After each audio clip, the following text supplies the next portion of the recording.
ner malawo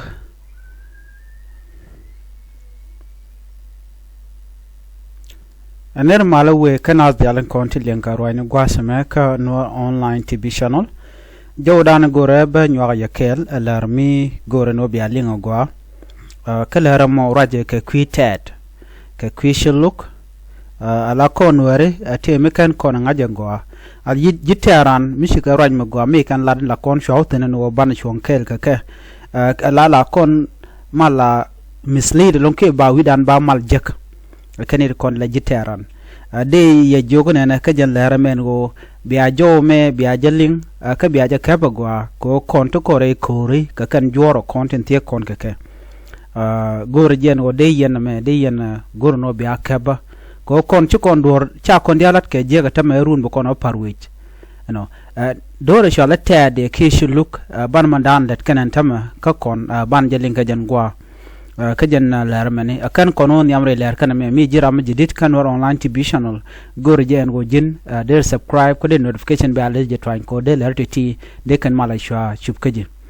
name gojetin la tat ke tat ci ka jiteran gor jen wo ba bana jiteran bana ka ngaje no kangane ci kon bu raj bang lora wude me she mo da me ka community dan cha jalat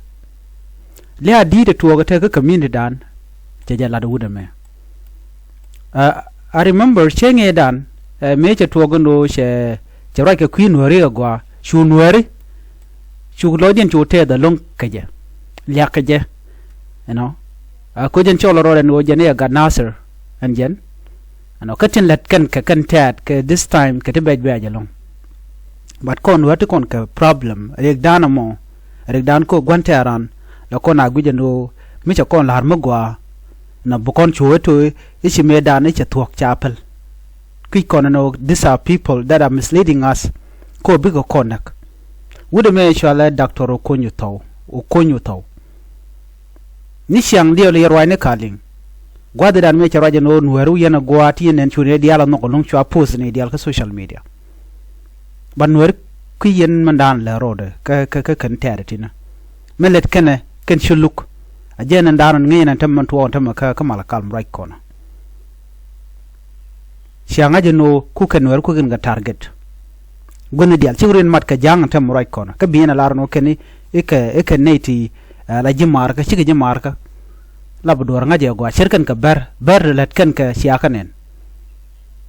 rek dan jena makoro da gwante aran bu kona jagara mandanan nokko ne ja wude me a pure enemy nuere the real enemy nuere me kan yana ngat la enemy nuere be yekut ka jen gwasame run be yolyak rammo mo e enemy dun non biya ngach si ramimo munogo biya tek ke munogo biya chonkel kaja ano gwan wo de yen jome de yen ngach so gwantarun biya jangach gwantarun ngaja ukunyu taw gwantarun yen ware mugu yenten kon lat ke shiluk online yen tama loy dun derejat der kula wodong yen war yen agoro no biya ten kon lat ko ren biya ngaja no teada ngulet kana monta at this time at this level dan to otam jana gwantaran chana ngach ko me mu we to kurun ay dar sha joine kon ke kon joine ka ngache jen go teare ti ke jitaran and you don't have to forget that din gan warna mona bi ngaje no shu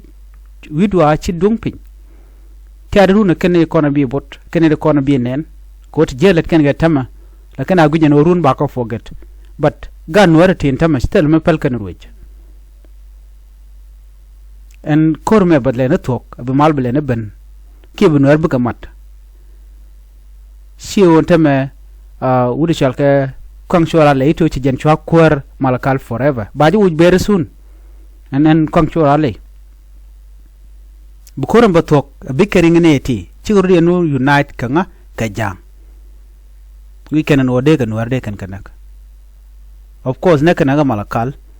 so yen ware chwa gwante arun chwa jagu jen o yi mi che lar mo gwa sha yu nok e jen gut pan e jara mo gwa jen biya chu lek je tok biya je pose e jen dana gur kana mo sha me fane chala cha kwich me jere la ke pan please nuare chwar ngwana chwar ka gujala very simple thing nakana doran so ukun doctor ukun yu taw kene tat kene ko ken tilla chuluk tilla kene kan wore chaga bu forget man gwade jor special kon gan wore ti tilla roy ke yemane ke media ni tama ngay ne je kene kon tilla ken ka tin gor ken ni chang wer ken chang dio mli no media ni ken lat ken ga goin ken kon kut ken kon let ken kon jekalong ka bien wotoy ay go ke long yo run chiran dor gor cause I know these people may gan ngai to dor bet la kana be ito elia kan wor but che betu at this time we do not care about anybody me be apologize kan woren go ay me dana tam ko tel mission tam ko jen gwadan bay ngai tin mutu ko to go ne si ko wore kan tet ka jang gor jemonen wo ban wor ba kan ku kan tet ku kan gele youth la chulu gen ginyo ko cha mo ka ma ja chi ka ma no te me din me te but there's nothing there. In the end of the day, can be consequence there be a face, can be a boat. So Mugore Jaguano con where then a chara nyok. We have to think, guys. Con chana gargar ngay con wak, a con door medechon kel, the con guante around the con jugono melademomija. But a conclude con you can which till jaglet can a con, cabocon would dollar took then. This is too bad, cocon. She made a church a con Nuer community, key Nuer society. Gor kono bana chargo wudi chala doctor konya jaram nyam andana yerkon che golo tongne right now mi jin wi social media jala ne keno ngaj Nuer diale ngai Nuer diale yes of course kon wala kana guram mo kotka menaka you know